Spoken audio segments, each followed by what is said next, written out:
Now recently ये topic बहुत ज़्यादा न्यूज़ में है कि क्या इंडिया और रशियन सैटेलाइट्स टकरा सकती हैं इन स्पेस, क्योंकि रशिया ने ओपनली यहाँ पर क्लेम किया कि रशिया की कैनोपस वी सैटेलाइट और इंडिया की कार्टोसैट 2 सैटेलाइट बिल्कुल टकराने वाली थी। ऑलमोस्ट कोलिशन यहाँ पे होने वाला था, मगर कुछ ही मीटर से दोनों सैटेलाइट्स यहाँ पर बच गई।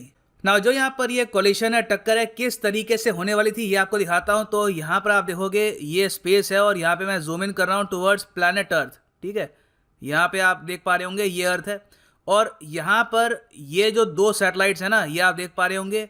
एक को मैंने नाम दिया है रॉसकॉमॉस और दूसरी है इसरो की सैटेलाइट।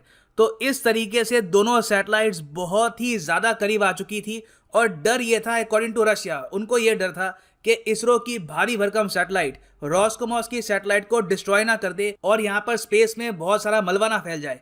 अब ज़्यादातर क्या होता है कि इस इशू को कोई कंट्री पब्लिक करती नहीं है, मगर रॉसकॉमॉस ने ओपनली सोशल मीडिया पर आरोप लगाया इसरो पर और कहा कि आपकी सैटेलाइट डेंजरसली क्लोज आ चुकी थी टू आवर सैटेलाइट। और यहाँ पे आप देख पाओगे ये ट्विटर हैंडल है ऑफ रॉसकॉमॉस, रशियन स्पेस एजेंसी, और यहाँ पर ये इनकी ट्वीट है, ये रशियन में ट्वीट है। फिर ये इसकी जो इंग्लिश ट्रांसलेशन है, ये कह रहे हैं कि नवंबर 27 को Indian satellite Cartosat weighing over 700 kg dangerously approach Russian Canopus V spacecraft. Minimum distance between Russian and foreign satellites was 224 meters. अब इस चीज को लेकर इसरो और यहाँ पर रशियन एजेंसी में एक मतभेद है। यहाँ पर रशिया कह रहा है कि दोनों जो सैटेलाइट थी डेंजरसली क्लोज थी और इंडियन स्पेस एजेंसी ने अपना काम ढंग से नहीं किया, और जो डिस्टेंस था दोनों सैटेलाइट्स के बीच में इट वॉज 224 मीटर्स। जबकि इसरो ने यहाँ पर कहा है कि नहीं, रशिया की एजेंसी गलत कह रही है, हमारे हिसाब से जो मिनिमम डिस्टेंस था बिटवीन बोथ सैटेलाइट्स ये था 420 मीटर्स। नाउ डिस्कस करते हैं इस टॉपिक को कि यहाँ पर दोनों कंट्रीज ने क्या कहा है उसके आगे, और रशिया इतना ज़्यादा सेंसिटिव क्यों है इस पर्टिकुलर इशू को लेकर। नाउ फर्स्ट ऑफ ऑल, जो इस इंसिडेंट में दो सैटेलाइट्स इन्वॉल्व थी इनके बारे में जान लो। एक तो है कार्टोसैट 2F, ये इसरो ने लॉन्च करी थी जनवरी 2018 में। यहाँ पे आप देख पाएंगे ये है कार्टोसैट 2F, एक भारी भरकम सैटेलाइट है, इसका टोटल वेट है ओवर 710 kg।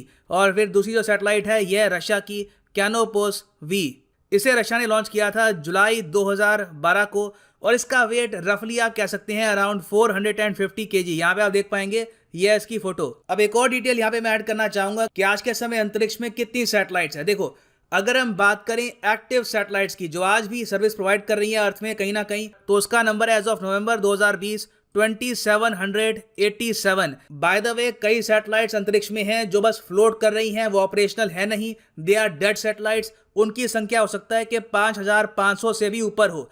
तो ये तो हो गई डेड सैटेलाइट्स। इन सब के अलावा कई सैटेलाइट्स हैं जो टूट चुकी हैं, टकरा चुकी हैं और अब वो स्पेस डिब्री मलबे की फॉर्म में अंतरिक्ष में फ्लोट कर रही हैं। तो उन पीसेस को अगर हम देखें तो वहां पे आपको मिलेंगे ऑलमोस्ट 80,000 पीसेस।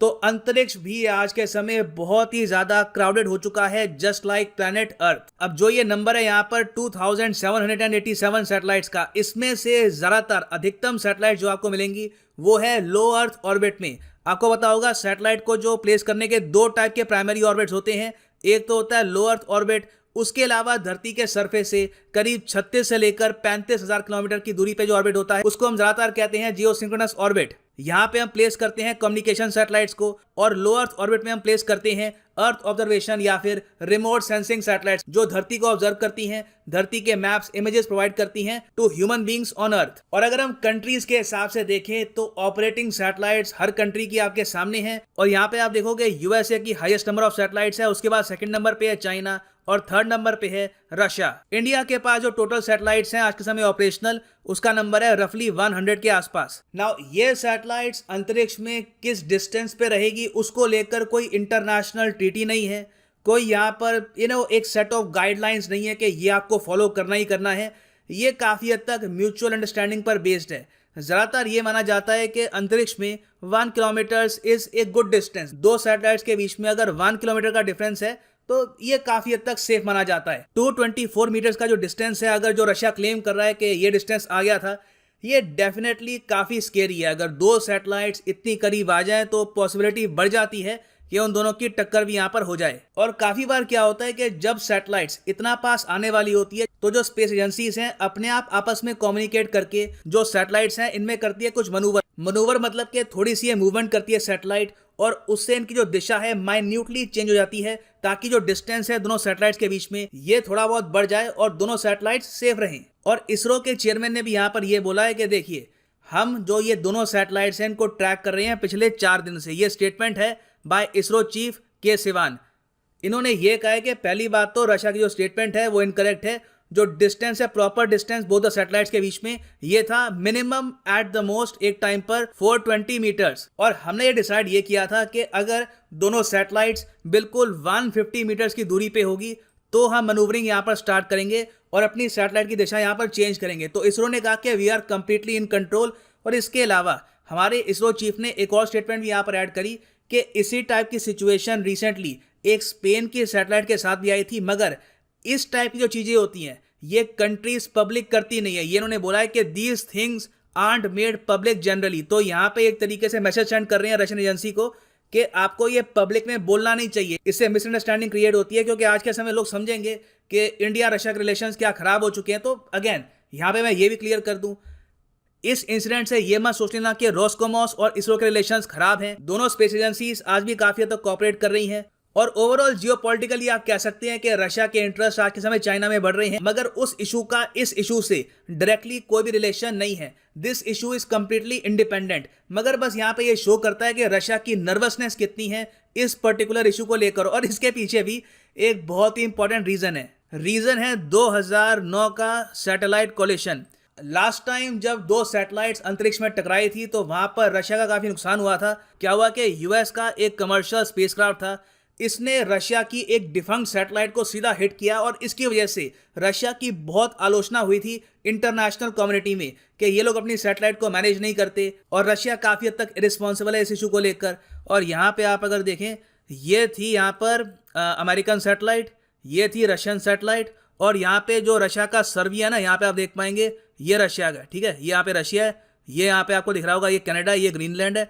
और बिल्कुल रशिया के ऊपर यहाँ पर जो दोनों सैटेलाइट्स हैं इनकी टक्कर हो गई। कोई मलबा रशिया पे गिरा नहीं, मगर अंतरिक्ष में बहुत मलबा इसका फैल गया और इंटरनेशनल कम्युनिटी ने यहाँ पे इस इवेंट की काफ़ी आलोचना करी थी। तब से लेकर अब तक रशिया एक्स्ट्रा सेंसिटिव रहता है सैटेलाइट कोलिशन के मामले में। कहीं भी इनको लगता है कि अगर टक्कर हो सकती है तो इमीडिएटली इनका रेड अलर्ट यहाँ पे ऑन हो जाता है।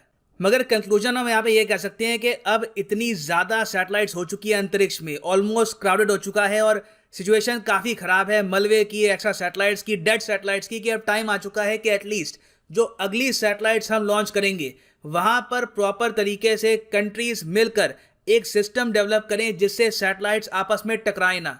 इसके लिए हम यूज़ कर सकते हैं मशीन लर्निंग, आर्टिफिशियल इंटेलिजेंस, और ऑब्वियसली ये जो मिलिट्री सैटेलाइट्स हैं वहाँ पे हम यूज़ करेंगे नहीं इसको, ये प्राइमरली होगा फॉर सिविलियन पर्पस सैटेलाइट्स। तो उसके लिए डेफिनेटली आज के समय टाइम आ चुका है कि कंट्रीज एक टाइप का एक ग्रुप बनाएं और इंश्योर करें कि सैटेलाइट्स में मशीन लर्निंग के through collision avoidance mechanism installed हो। और वो ऐसा नहीं है कि वो सिर्फ एक इंडिपेंडेंट कंट्री कंट्रोल कर रही है, वो मैकेनिज्म एक तरीके से सिंक्रोनाइज होना चाहिए, बाकी कंट्रीज से लिंक्ड होना चाहिए, ताकि अपने आप सैटेलाइट्स मैन्यूवरिंग करनी स्टार्ट कर दे और कोलिशन का यहाँ पर कोई भी खतरा ना हो। सो इसी के साथ खत्म करते हैं video. Thank you for listening and as always God bless you all.